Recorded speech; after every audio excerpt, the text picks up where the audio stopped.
Blech. Hi guys, I love watching streams like this. I watch quite a lot of speedrunners that do old RPGs like this. This is Final Fantasy 1, the NES version, as classic as it gets really. This is Gaia's stream. Other streamers I like NES Cardinality, High Spirits, Quexel when he does Final Fantasy stuff, and I can't help but feel the nostalgia from games like this. Even though they're extremely simple, there's something that really resonates with me with these kinds of visuals, and it's kind of reassuring as well, because looking at my current project, it's very tempting to compare it to the other stuff on the market today. You know, Octopath Traveler and Dragon Quest XI are big RPGs that came out recently, and both of those are really technically detailed, and they're made by large teams of extremely skilled, mostly veterans probably of the industry. And I'm very trying to make an RPG. I'm trying to punch above my weight significantly, trying to do it on my own so far. The important thing is to make a game that's fun, and these games are fun, even nowadays. Honestly, even if you've never been into RPGs, if you can appreciate the world exploration and the desire to progress your party and try and get as far as you can, and all the varied encounters you get, they are truly fun. It doesn't even matter that the story is so simplified, probably because of the limitations on art and the amount of text and stuff they can have. They're just fun, honestly. And if you're making a game, and honestly, if anyone tries to make a game, you'll often encounter thoughts where you don't really know if you're good enough. If the stuff that you always draw always looks worse in your own eyes. In a game, it doesn't become fun until you put a lot of time into it. You have to really have a vision and stick to it, and it's very easy to get down on yourself. I'm not feeling too good right now. This is quite common, but you don't really know what you're capable of until you see it through. So I'm gonna see it through. Might take me a year, might take me 2 years to finish my game and to have it be as good as this, but how else am I gonna get better? Keep it up, guys. If you guys are doing anything creative, it's hard and it's scary, and in this day and age of unlimited internet and social media, you really do feel like you're against the world, but hey, you know what? I'm gonna be here. I'm gonna upload my progress every 2 days, and I'm gonna suffer with you, so let's just do it. There's no time to get down on ourselves. There's work to do. Do the programming, do the art, do the sound, do the music, do whatever we gotta do, I'll catch you guys. Hey guys, good morning. Today I'm going to step back from the programming kind of side of things. I'm just going to do a bit of art.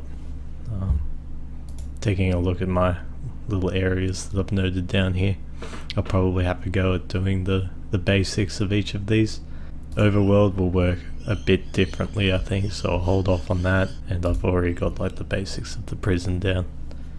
As you can see here, it's got like the floors, the walls, and the alternate kinds of walls. In prison's case, it's got like the downward facing walls.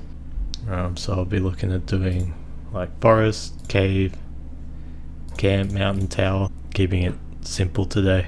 Should give us a bit of variety in the areas we can make. I don't have too many ideas. Obviously the first thing I'll be doing is kind of trying to get ideas, but I have one idea.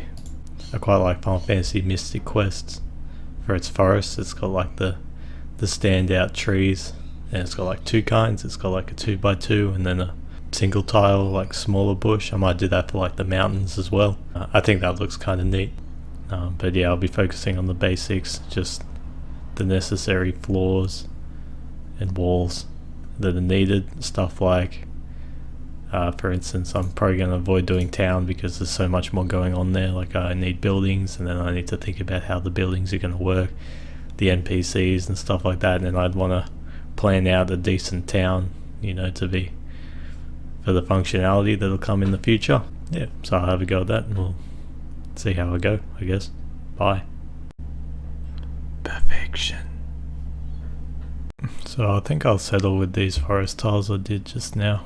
They're quite bad, but that's good because it'll go with the rest of the game, Colors, haven't put much thought into it, don't really like them. A small tree, okay. Large tree, Obviously you can see it's a larger version of the small one, but I keep falling into the trap where I make these big things but I don't give them enough detail. I think I'd need to like shade around more detailed shading to like bring out the individual leaves and stuff, but it's alright. The grass is quite interesting. You can really just see it's a whole bunch of noise with like implied direction on some of the leaves, but a lot of it I kept drawing it didn't look right, and then I just got really frustrated and it was like blah, blah, blah. And then it looked okay, and I kind of got rid of some of the clumps, kept some of the black clumps because they imply like depth. To me it kind of just looks like a tentacle monster because there's like a head here with like an open mouth and then its tentacles coming from the ground. So I could like work on that, but I don't know, it's kind of cool, so I'm gonna keep it. Flowers are alright. You can see with I'm using a lot of the blacks to imply depth in the grass itself, like I'm not using a separate color for the grass, and that's very much in the style of Final Fantasy 3. So I was using it for reference. I've got the grass highlighted because their grass was looking good and mine wasn't, and then if you look at this grass for too long you realize that like the bottom right quadrant is like actually just a ball sack. So it really, if the ball sack teaches us anything, it's not to overwork these sprites. I think their trees are very nice. I really like the touch of lighting they've done with this bright yellow. I might look into something like that. Their flowers, you can see I kind of pulled the style of the flowers, and you can also see that my colors are much darker. I'll have to do the same treatment as I did with the prison later, but colors low priority right now. I'm just trying to get the basic shapes worked out. But yeah, I'm using a lot of these old games as references because they look good, and I'm not a particularly good artist, but I'm avoiding the temptation to literally cut and paste it and then edit to do my own. I don't think that's like a great way to improve. It's okay. The worst way to improve would be to literally just cut and paste it and then call it a day, you know. I'm trying to avoid that. Yeah, so I think I'll avoid the temptation to endlessly pick at these some more, and I'll move on to mountains or something.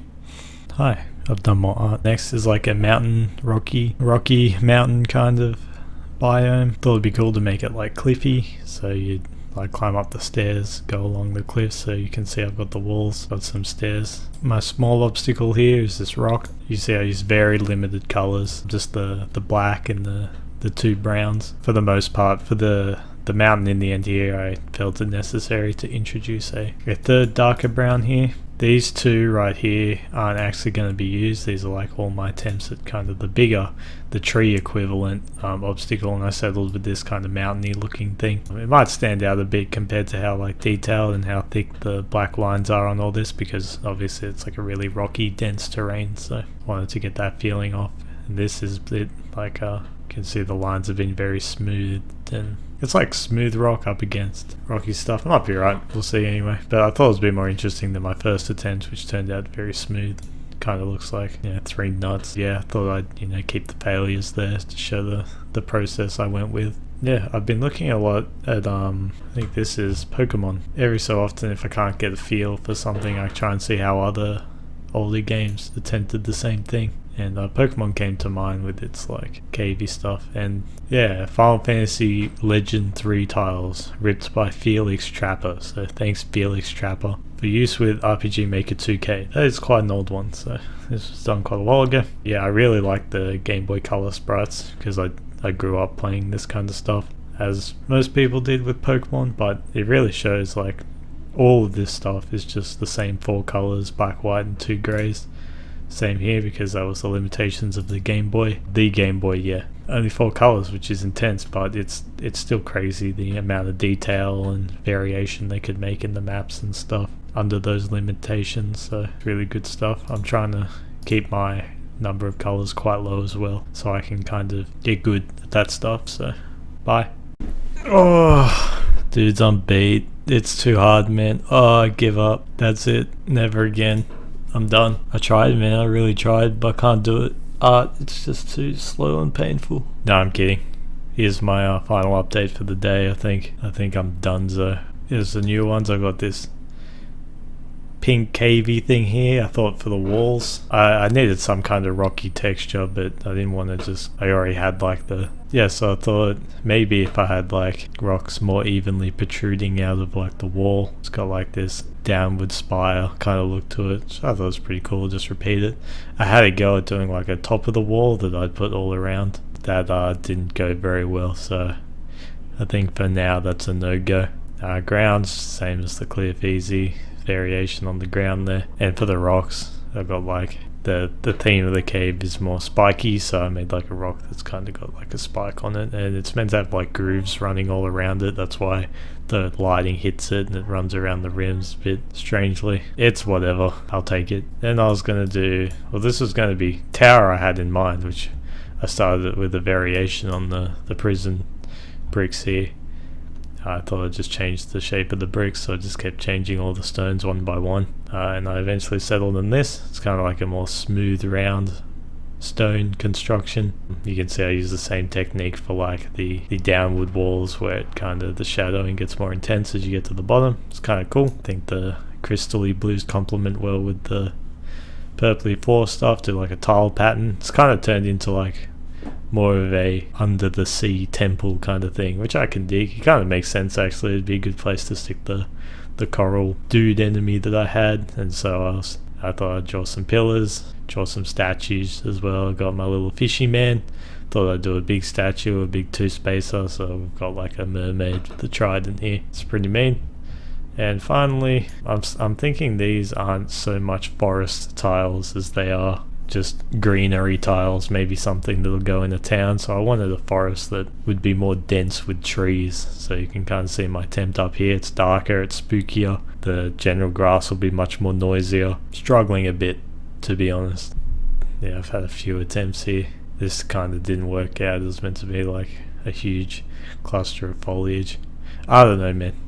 Oh, it's too hard. Anyway, so I'm not too happy with that, but overall, like, we've got some more stuff than we had yesterday, so it's all good. Tomorrow I'll probably spend another day on this kind of stuff, aiming mainly for some kind of town maybe, so I'll expand on these. Maybe I'll make this into like a town. Maybe I'll have a go at thinking up what kind of overworld that I want and how I'll go about doing that. Oh, dude. I can't go on. Oh, God. I'll see you guys in the next episode. Oh, don't forget to like the video. Oh, please like the video. It's the only way I'll be saved.